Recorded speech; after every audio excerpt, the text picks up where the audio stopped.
ನಮಸ್ಕಾರ. ನಮಸ್ಕಾರ.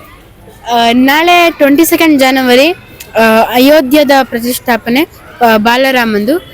ಅದ್ರ ಬಗ್ಗೆ ಎಷ್ಟೊಂದು ವರ್ಷ ನಾವು ಕಾಯ್ದೀವಿ.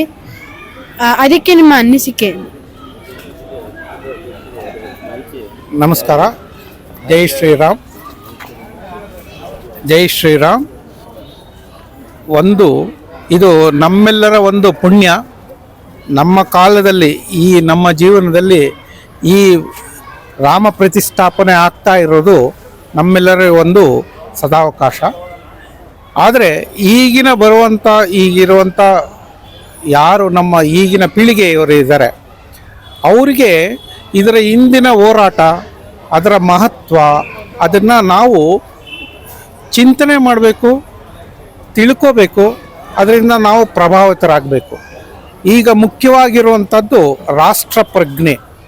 ಯಾವುದೇ ಮತ, ಪಕ್ಷ, ಪಂಥ, ಭಾಷೆ, ಯಾವುದೇ ಸಣ್ಣ ಸಣ್ಣ ದೃಷ್ಟಿಯನ್ನು ಬಿಟ್ಟು ನಾವು ಅದನ್ನು ಮೀರಿ ಒಂದೇ ರಾಷ್ಟ್ರ, ಭಾರತ ರಾಷ್ಟ್ರ ಅನ್ನುವಂಥ ಒಂದು ಕಲ್ಪನೆಯನ್ನು ಈಗಿನ ಮುಂದಿನ ಪೀಳಿಗೆಗೆ ನಾವು ಪಾಲಿಸಬೇಕು, ಅದನ್ನು ತಿಳಿಸ್ಬೇಕು. ನಮ್ಮ ಇಲ್ಲಿಂದ ಅಂದರೆ ನಾವು ಅಯೋಧ್ಯೆ ಮಂದಿರ ಆಗಿದೆ ಅಂತಂದೇಳಿದರೆ ರಾಮರಾಜ್ಯದ ಒಂದು ಮೆಟ್ಟಲು ಅನ್ನೋ ಥರ ನಾವು ಅಂದ್ಕೊಂಡು ನಮ್ಮ ರಾಷ್ಟ್ರ ಪ್ರಜ್ಞೆಯನ್ನು, ರಾಷ್ಟ್ರವನ್ನು ಕಟ್ಟುವುದಕ್ಕೆ ನಾವೆಲ್ಲರೂ ಒಂದಾಗಿ ರಾಷ್ಟ್ರವನ್ನು ಕಟ್ಟೋಣ ಅನ್ನೋ ಒಂದು ನಮ್ಮೆಲ್ಲರ ಬಯಕೆ. ಇದು ಒಂದು ಸದಾವಕಾಶ ನಮಗೆ ಸಿಕ್ಕಿರುವಂಥದ್ದು. ಒಂದು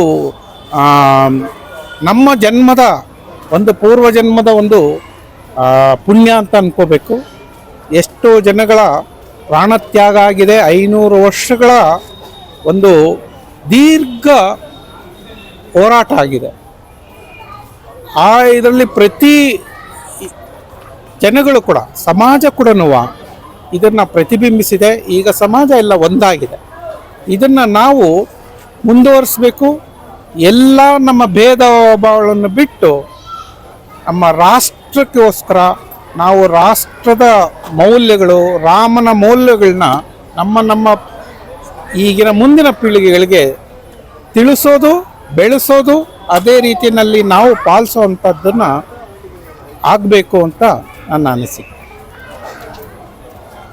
ಧನ್ಯವಾದಗಳು ನಿಮ್ಮ ಮಾತಾಡಿದ್ದಕ್ಕೆ. ನಮಸ್ಕಾರ. मेरा ये चैनल सब्सक्राइब करें और मेरे हर अपडेट आपको मिले, इसके लिए बेल आइकन जरूर दबाइएगा. जय भारत जननी तनुजाते, जय है कर्नाटक माते. ಎಲ್ಲ ದುರು ಇರು, ಏತಾದರು ಇರು.